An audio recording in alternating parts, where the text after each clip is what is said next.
अयोध्या महोत्सव का भूमि पूजन संपन्न 20 दिसंबर। अयोध्या लोक संस्कृतियों के महापर्व अयोध्या महोत्सव का भूमि पूजन आज फॉरएवर लॉन में श्रद्धा और उत्साह के साथ संपन्न हुआ।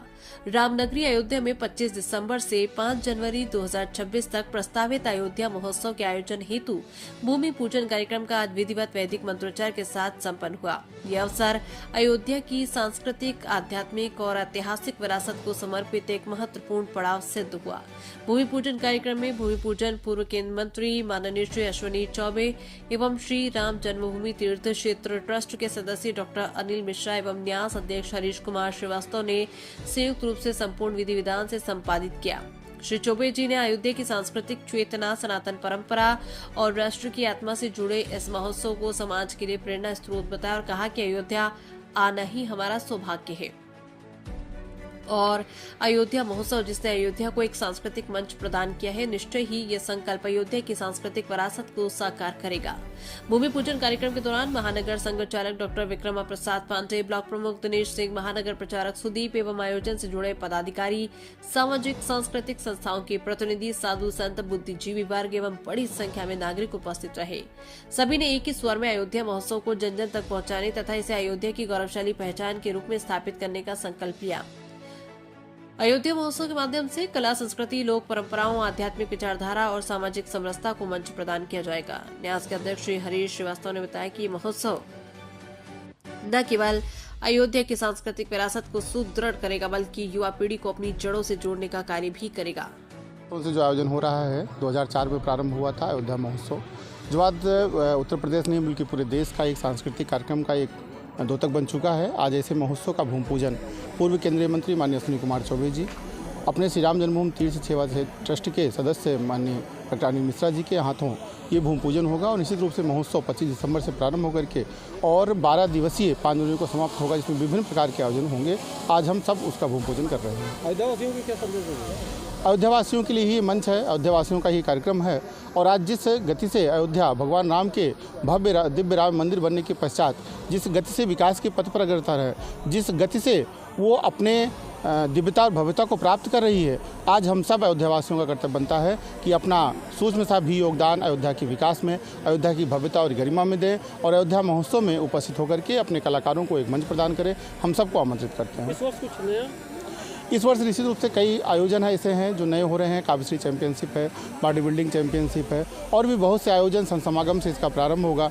तो निश्चित रूप से 12 दिन का विभिन्न सांस्कृतिक कार्यक्रमों के कलरों से ये रंग से ये अयोध्या महोत्सव रोज़ नए अपने सांस्कृतिक अनुष्ठान को संपादित करेंगे।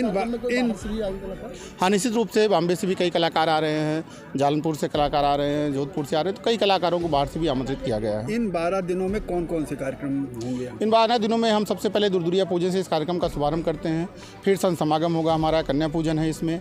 उसके पश्चात हम शाम को भजन संध्या रखे हैं। उसके अगले दिन इस कार्यक्रम में जो है कवि सम्मेलन का कार्यक्रम है, फिर बॉडी बिल्डिंग की चैंपियनशिप है, फोक अवार्ड शो है, सांस्कृतिक कार्यक्रमों की एक पूरी संध्या है, आरसीआर का लाइव कंसर्ट है। इसके अलावा भोजपुरी सिने अवार्ड है, विभिन्न क्षेत्रों में काम कर रहे विभूतियों को सम्मानित करने के लिए सम्मान समारोह है। ऐसे विभिन्न आयोजन इस कार्यक्रम में हो रहे हैं 12 दिनों तक। ठीक, राम की नगरी में आए हैं, आपका स्वागत है। और दूसरी बात अगर बात की जाए तो अयोध्या महोत्सव के आज भूमि पूजन आज इनके अपने हरीश जो हर्ष में रहते हैं, हर समय रहते हैं और हर्ष में रहते हैं। हमारे हरीश श्रीवास्तव जी जो अयोध्या महोत्सव के कर्ता धर्ता रहे हैं और वर्षों से लगभग ये 17वां वर्ष हो रहा है और मैं लगभग 4 या 5 बार तो मैं पहले भी आ चुका हूँ अयोध्या महोत्सव में, जब मैं भारत सरकार का मंत्री रहा। और इन्होंने आज भी उसी भाव से, मैं मंत्री रहूं या ना रहूं, लेकिन इन्होंने मुझे इस कार्यक्रम के उद्घाटन के अवसर पर भी बुलाया। 25 दिसंबर को मैंने इनको कहा कि मैं 21 तारीख को भूमि पूजन में रहूंगा और 25 के बाद फिर समापन के अवसर पर मैं रहूंगा। तो मैं समापन में आने का पूरी तरह से भगवान राम की कृपा होगी तो मैं जरूर आऊँगा 4 दिसंबर 4 जनवरी। पश्चिम बंगाल में जो टीएमसी के विधायक हैं मदन मित्रा ने कहा है कि जो भगवान राम मुस्लिम थे। कौन कहा है? मदन मित्रा है, उन्होंने कहा है भगवान राम मुस्लिम थे। देखो, ये सारे लोग जो हैं ये गंदे लोग हैं, भगवान राम तो सबके हैं, वो मुस्लिम और हिंदू क्या, वो सबके हैं, पूरे सृष्टि के अवतार है।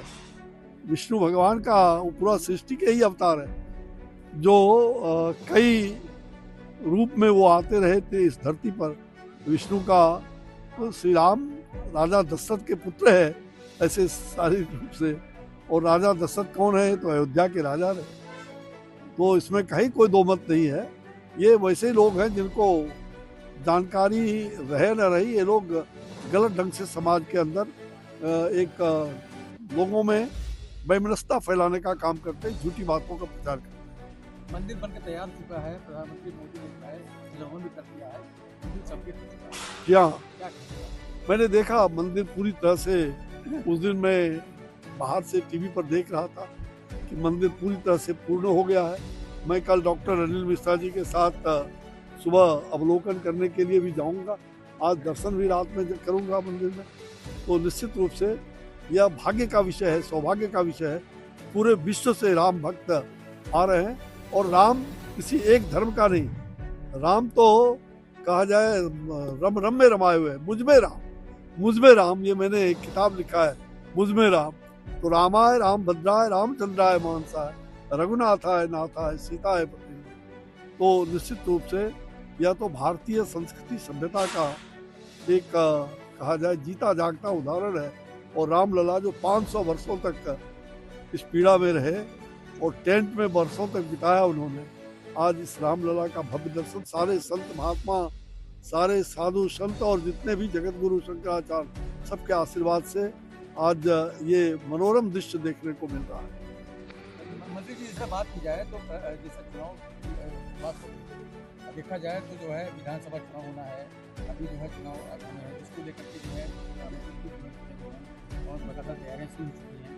तो उस दौर को देखते हुए क्या कहेंगे, क्या कह रही है आप? भाई देखो, योगी आदित्यनाथ जी और भगवान राम की कृपा है कि उनके ही आसन पर विराजमान वो मुख्यमंत्री के रूप में रहे, और उन्होंने भगवान से प्रार्थना किया, और आदरणीय प्रधानमंत्री जी और पूरे देश के लोग एक साथ होकर के रामलला की स्थापना भी हुई। तो योगी आदित्यनाथ जी जो पूरी तरह से निष्ठा के साथ उत्तर प्रदेश की जनता की सेवा कर रहे हैं, और मुझे विश्वास है कि उत्तर प्रदेश में पुनः ये उत्तर प्रदेश उत्तम प्रदेश बन चुका है। आगे सर्वोत्तम बनने में जो भी जनता का सहयोग होगा, फिर से सर्वोत्तम प्रदेश भारतीय जनता पार्टी के नेतृत्व में, योगी आदित्यनाथ जी के नेतृत्व में, आदरणीय प्रधानमंत्री जी नरेंद्र भाई मोदी जी के मार्गदर्शन में एक सर्वोत्तम प्रदेश के रूप में पूरे विश्व में और पूरे देश में प्रतिस्थापित होगा। है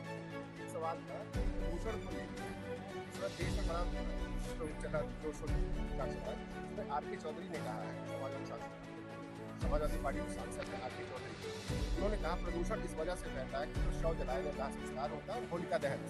इस पर क्या कहना? मुझे लगता है कि ये टिप्पणी कि होलिका दहन से और क्या नाम है, शवदाह से,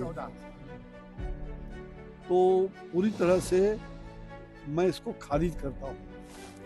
ये ठीक है, अनेक छोटी छोटी बात का भी ध्यान हर व्यक्ति को करना होगा, जिससे हम पर्यावरण को संतुलित कर सकें। प्रकृति रक्षिति रक्षिता, प्रकृति की रक्षा करेंगे तो प्रकृति हमारी रक्षा करेगी, और प्रकृति ही पर्यावरण, जितनी भी चीजें आप देख रहे हैं सृष्टि में, ये पर्यावरण के अनुकूल हम वातावरण कैसे विकसित कर सकें, उसके लिए चाहे वो लोग पराली की बात करते हैं, पंजाब से लेके कई राज्यों में बहुत, मैं स्वयं उसका विभाग का मंत्री रह चुका हूँ। मैंने बड़े सूक्ष्म रूप से पर्यावरण और केंद्र के मंत्रालय में रह करके पूरी बारीकी से मैंने देखा है, और मैंने उसका हर तरह से प्रयास किया है। और मुझे लगता है कि कहीं भी सृष्टि में कोई भी काम अधिक से अधिक ना हो, और इसलिए ठीक है, आज सप्ताह गृह बन रहे हैं। सप्ताह गृह में उसका देखते हैं कि काफ़ी पिछले वर्षों में हम लोगों ने काफ़ी अच्छा इसमें हुआ कि गरीबों को भी कम पैसे में सप्ताह गृह करने का मौका कम समय में हो जाता है। तो ये पूरी मान्यता पहले जो हिंदू शास्त्र में है, तो हम निश्चित रूप से लकड़ी जला करके और इस पंच तत्व से बने निर्मित शरीर को हम लोग पंच तत्व में विलीन करते हैं।